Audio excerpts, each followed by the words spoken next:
Once upon a time, in a small village nestled at the foot of a rolling hill, lived a young girl named Mary.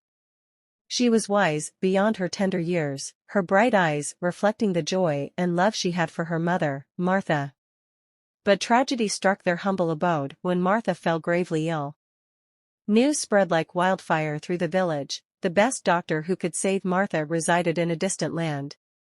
However, Mary and Martha were as poor as a church mouse and couldn't afford the trip.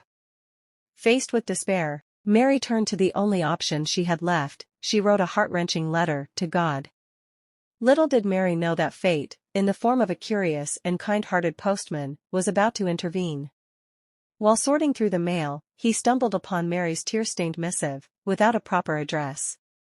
The postman stumbled upon Mary's letter, gasping at the heartfelt words scrawled on the paper. "Oh, dear Lord, this poor child," he muttered, fighting back tears. As he returned to the village, he couldn't help but share the story with others. Villagers gathered around as the postman addressed the crowd.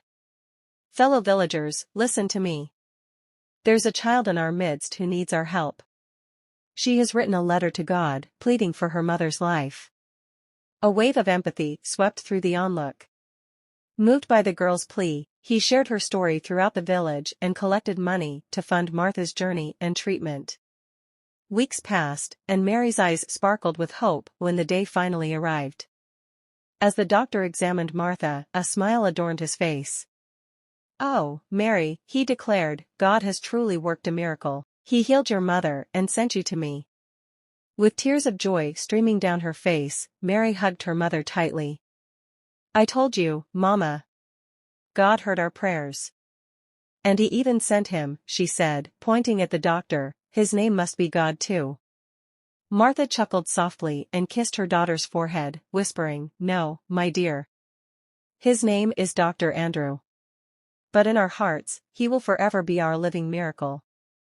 And so, in the embrace of love and gratitude, Mary and Martha's story became a testament to the strength of faith and the miracles inspired by the kindness of strangers.